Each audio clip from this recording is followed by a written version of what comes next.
Hey, Al, the camera say bye to your son.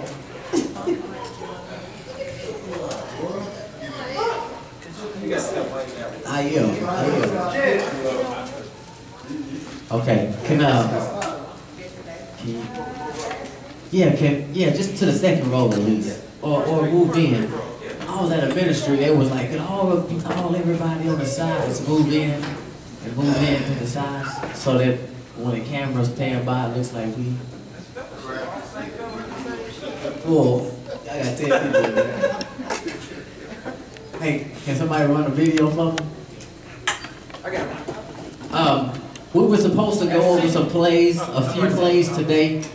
But Brian McNutt, I've been out of town, and Brian McNutt sent me some information about a referee, very well-known referee, that did something for ESPN. And so we're gonna watch it, and we're just gonna talk about it. And I may or may not show one or two. I am gonna show one clip, and I wanna get you guys feedback on it. But we're gonna watch this, and this is the way officiating is going right now.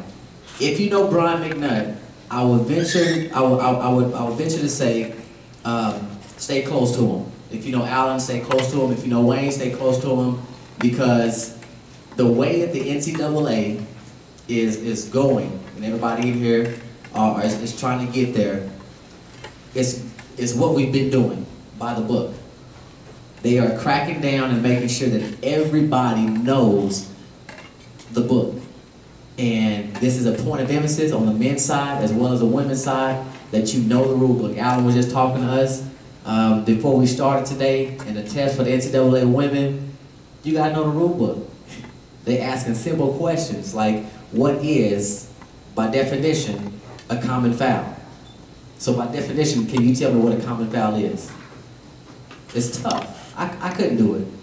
We know what it is, just calling it, but to know the verbiage and say a common foul is a personal foul committed by yada yada yada, it's tough, you know? It's almost like trying to ask you what your name means. I just know my name is Marcus. I couldn't tell you what it means. So, anyways, we're gonna watch this, and this is Curtis Shaw, who is the Big 12, Conference USA, the Southland, and there's one more, the Ohio Valley. He is a coordinator of those conferences, and we're gonna watch John Adams as well, who is the supervisor of officials, or the coordinator of officials on the men's side for the NCAA. And this is what they're talking about. This is the future of NCAA basketball, okay? And think, when we talk about NCAA basketball, everything always trickles down to high school, okay? So it's only a matter of time when Mary Struckoff say, know the rule. And they're still saying it now, but when they actually get it out on paper. Okay, A+. Go. All right. None of you guys show a lot of strength in your officiating. You don't push me in the back blatantly like that, all right? These kids stay the same age, and we get older every year. Curtis Shaw is the coordinator of officials for a consortium of 4 Division I conferences, most notably the Big 12, and he's on a mission to modernize his craft. I feel like over the last 7 or 8 years, we've kind of stayed in neutral, and we maybe as officiating crews haven't done enough to keep up with the changes in the game, with the size of the players, with the speed of the players, with the coaching styles. We might have gotten a little lax in keeping up with that trend. Let's talk about free throws. This is another situation that we've done an absolutely horrendous job of refereeing.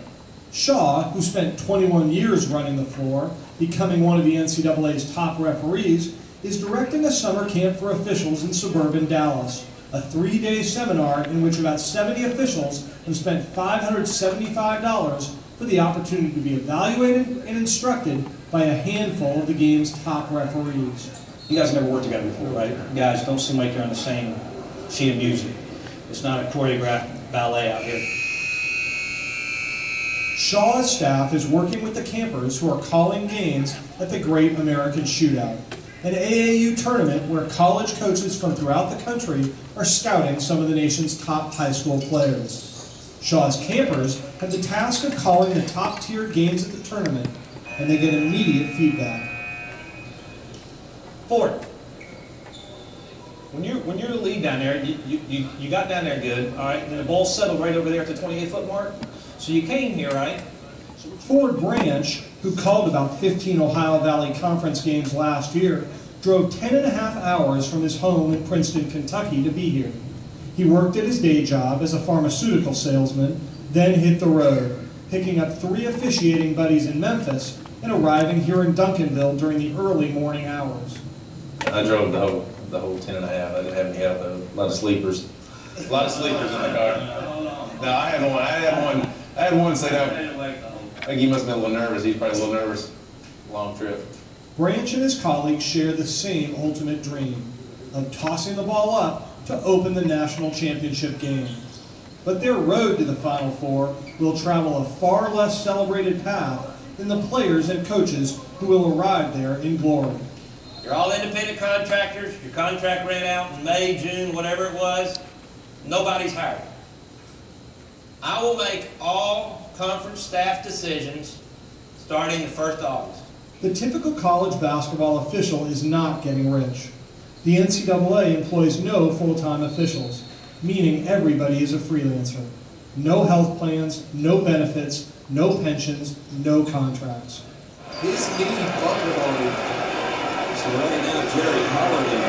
Shaw says the average official calling 40 to 60 Division I games a season might make $50,000 a year, but that's before taxes. Full timeout. Full timeout.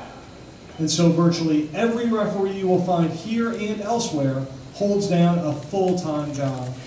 I'm an independent contractor. For some reason I go out there one night and pull a hamstring or tear up a knee or an ACL. Basketball would be gone and there'd be nothing there to support. So obviously I want to keep things in perspective. Basketball is always going to be second to a family career. Come out tonight ready to referee.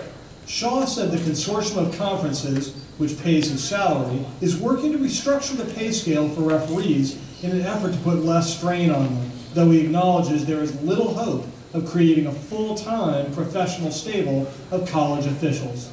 I just don't think it's feasible. I think the cost of employee benefits, the cost it would take to hire them away from their full-time jobs, I don't think that's out there. Shaw himself refereed 18 NCAA tournaments and 7 Final Fours. But now Shaw has left the court for this newly created position, with designs on identifying talent earlier and standardizing officiating. Enforce the rule as written in the rule book. That's the single point of emphasis. Why would the NCAA need to make that a point of emphasis? Well, because I don't think we've done a good job of doing it. I think the message is, as an official, don't decide what's important. Don't decide what should be called and what shouldn't. Don't try to decide at what point of the game a call should be made or shouldn't be made. Strictly call it by the rule book. Whenever anybody asks me what's my goal for each year, it's to keep our referees off SportsCenter. So I'm saying, pass. John Adams is the NCAA coordinator of men's basketball officiating, and he's at the camp to observe and assess Shaw's management style and new program. Both Shaw and Adams say they believe technology can go a long ways to elevating officiating. I think the more we can get our business to be more of a science and less of an art, the greater the predictability will be night in, night out for players and coaches to understand how a game will be refereed. With 2 clicks of your mouse, you can now watch every foul that Butler committed in this game. The technology is amazing. The science of officiating may very well be emerging in this suburban neighborhood in Riverside, California, in a home office on a laptop computer. Here, Scott Mossman of Synergy Sports Technology is demonstrating his company's video-based analytics system, which counts as its subscribers every NBA team and more than 200 Division I NCAA programs. Let's say that I'm with UCLA and you're an assistant coach at USC, and I'm getting ready to play you. So I want to look at all of your center's post-ups. So I can go in there and I have a clip of video for every time that your center posts up. And not only that, but I can drill down on those clips and I can say, I want to see all of that center's left block, left shoulder, put the ball on the floor, take a jump hook, post-ups. And I can see all those on video. Synergy is providing a free pilot program for Shaw's Big 12 group and for Adams of the NCAA.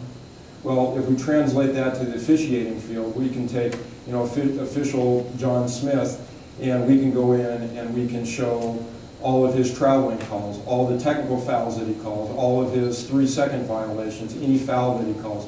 Anything that you can think of, we can catalog it and index it and make it easily retrievable for an evaluator or for the actual official. The game has changed, the process has changed, the system's changing. Back in Texas, Ford Branch learned about the new video system. We're going to have instant access to every game you referee in the Ohio Valley, the Southland, the Conference USA, or the Big 12 Conference. How would you describe the state of officiating in college basketball right now? I would describe the state of officiating basketball right now in a new change. I think it's a new day. I think I've got, you know, as good a shot as anybody here. Now, whether or not NCAA tournament, I mean, it's a goal, it's a dream. I think that's all I can do at this point. I just need to keep improving and let the chips swing on fall where they do.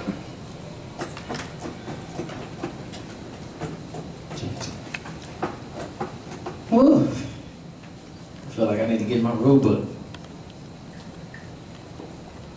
What y'all think? Talk to me. Talk to me. How does that make you feel as a referee?